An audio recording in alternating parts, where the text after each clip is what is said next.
and police harassment simply for asking questions of this government or choosing to voice an opinion on the state of affairs in our country. So I, as a parliamentarian, garbed in parliamentary privilege, now choose to use this platform that the people have given me to ask the questions that the people want to ask and to give voice to their thoughts, so that this government may know that arresting, attacking and repressing voices will not hold. I trust my honourable colleagues on the treasury benches will not shout me down, that you, Mr. Honourable Chairman, sir, will let me speak for the entirety of my allotted time, and that Lok Sabha TV, paid for by taxpayers' money, will not turn the screens off. The American journalist Elmer Davis's words about the United States are just as relevant to the celebration of the 72nd anniversary of the birth of our republic. That this republic was not created by cowards, and cowards will not preserve it. So today, I speak of cowardice and courage and of the difference between the two. Of those cowards who hide behind the false bravado of authority, of power, of hate, of bigotry, of untruths, and dare to call it courage. After all, this government has turned propaganda and disinformation into a cottage industry, whose biggest success is the recasting of cowardice as courage. I will lay out various instances where this government has demonstrated courage. The government claims it has shown courage to bring in a law that questions on arbitrary parameters who is or who isn't an Indian. The Citizenship Amendment Act was passed in 2019 in this House on the pretext of granting citizenship to persecuted Hindus and other minorities in neighbouring countries. At the same time, it threw into an abyss of insecurity millions of Indians who had been living in this land for generations. But the rules by which this act will be implemented were not yet prepared by December 2020, according to the Ministry of Home Affairs. The deadline has yet again been extended till April 2020.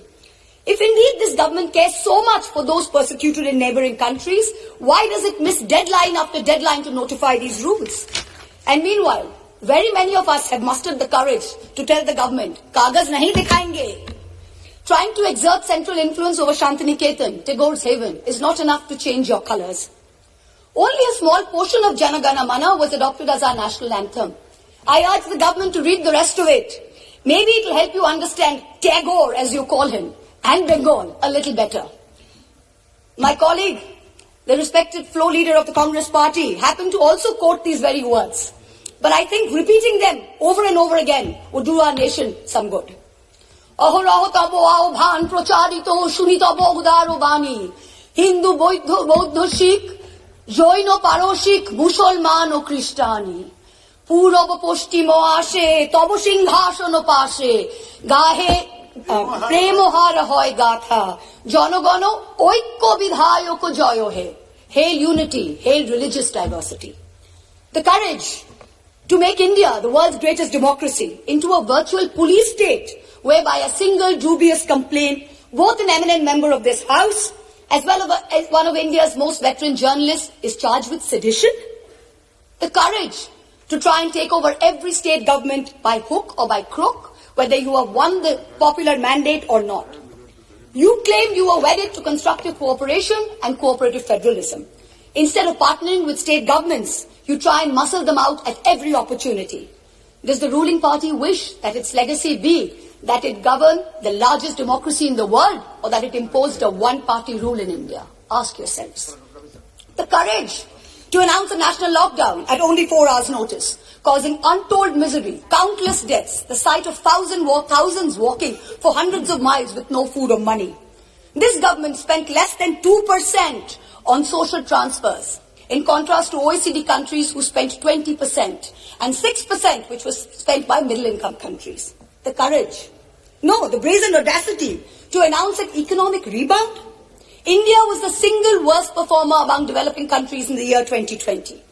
Even if we believe this government's economic survey, the economy was lower by 7.7% in 2020 and will rise by 11% in 2021. So in effect, by 2022, that is over a 2-year time span, the economy will be flat, just at the 2019 GDP number. The survey proclaims that growth is the biggest poverty alleviator. Honourable members of this House, we are going to have no growth for 2 whole years. I don't understand the celebration. I come from a rural constituency and a source for migrant workers. The distress in the MSME sector is real. This rebound is one where large, strong enterprises have become stronger. It is not V-shaped, it is K-shaped.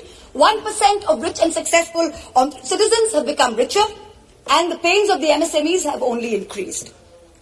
The government had the courage to say that it gave 1,13,000 crores via the direct benefit transfer scheme, only to take the same money away from those very same people and the middle class in the way of increased cess on petrol and diesel. We are not a nation that is growing and sharing its wealth. We seem to be a nation that is only finding ways to share our poverty. The hype today is that post-budget, the Sensex jumped. In a country where only 6 crore people pay taxes, only 4.6% of the total population, how many do you think are invested in the Sensex that they should jump for joy when the Sensex jumps?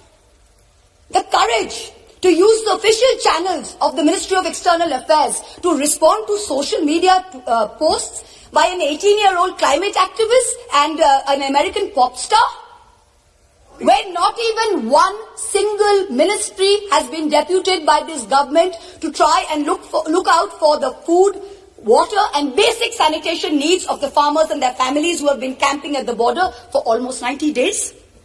And finally, the courage to bring in 3 farm laws when the opposition, farmers across the country, as well as the government's oldest ally, warned it was unacceptable. I wish to remind this government that India, under Prime Minister Lal Bahadur Shastri, committed 3 things to Sant Fateh Singh, the Akali leader. The creation of a Punjabi-speaking state, open-ended public procurement, and an assured return on agricultural produce. These farm laws threaten to snatch away 2 of these guarantees. These laws were arrived at without consensus, tabled without scrutiny, and rammed down this nation's throat with the brute force of the treasury benches. They have firmly established this government's motto of brutality over morality. And everyone else in this country has been portrayed as a coward or a terrorist, from the farmers to the students to the old ladies of Shaheen Bagh. You say you have courage.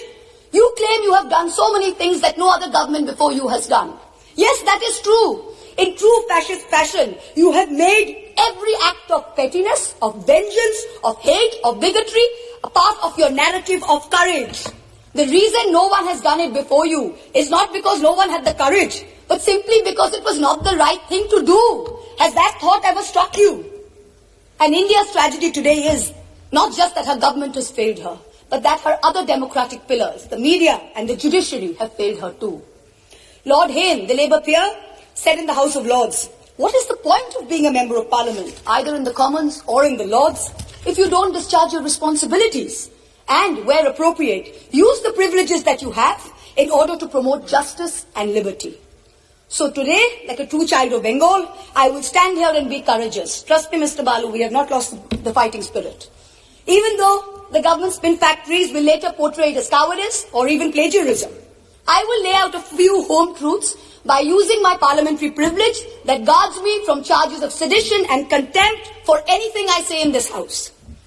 And Mr. Law Minister, sir, if you're present on the premises, with all due respect, this time you have neither the right to shut me up nor to try and get my words expunged from the record. The sacred cow that was the judiciary is no longer sacred. It stopped being sacred the day a sitting Chief Justice of this country was accused of sexual harassment, presided over his own trial, cleared himself, and then proceeded to accept a nomination to the upper house within 3 months of retirement, replete with Z+ security cover. The judiciary stopped being sacred when it chose to squander the greatest opportunity that any bench of the highest court of this land has ever seen, to reinforce the founding principles of our democratic republic and to uphold the rights enshrined in Part 3 of our Constitution. One second, One second, please. Please, move. He cannot discuss. Please, the House. It is extremely important that I not only not avoid this, please sir, it is very important that I not only not avoid them, but I bring them up, because I did not accuse the honourable gentleman of sexual harassment. Please. Somebody else did. A trial happened which he presided over. Number one, let me put it on record. I did not. It is a matter of great shame that someone sitting in the Chief Justice of India's chair, to which he had been appointed by the President of India, was accused of such a horrible act. I did not do it.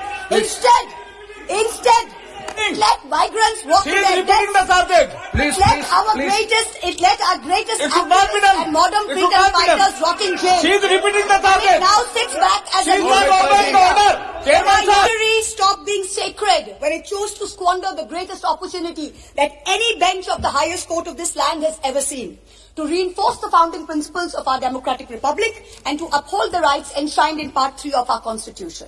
Instead, it let migrants walk to their deaths, it let our greatest activists and modern fighters rot in jail, and it now sits back as a mute spectator when our young are prosecuted for cracking a joke.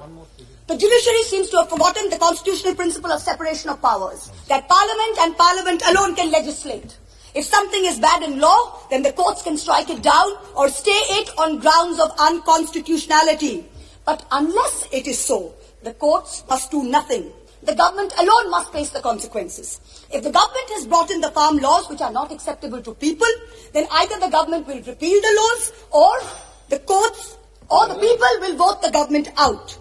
We urgently need the sagacity and courage shown by the High Courts during the emergency when they delivered ADM Jabalpur and like decisions. The Supreme Court, unfortunately, is failing the common citizen and is being perceived as protecting the privilege and, ironically, only itself. A very large section of the Indian media has plummeted to new depths, both in terms of lack of factual reporting as well as the total absence of journalistic ethics. And yet, even when the bar is so low, the WhatsApp chat leaks detailing correspondence between a large government-leaning media channel and the head of the TV ratings agency expose the utter filth and the crony capitalism that, ironically, this government claimed to be saving us from. What is left of the resilient media is being targeted with the provisions of the UAPA and other draconian laws. You keep taunting the Congress about the emergency, but India today is in a state of undeclared emergency. But the government has miscalculated. There is a fundamental difference between cowardice and courage. The coward is brave only when armed with power and authority. The truly courageous can fight even when unarmed. Do not forget this. Do not forget this when you tell the authorities in Ghaziabad to clear the protest site overnight with the help of the police and the bureaucracy. You are not being courageous. You are a coward wielding power.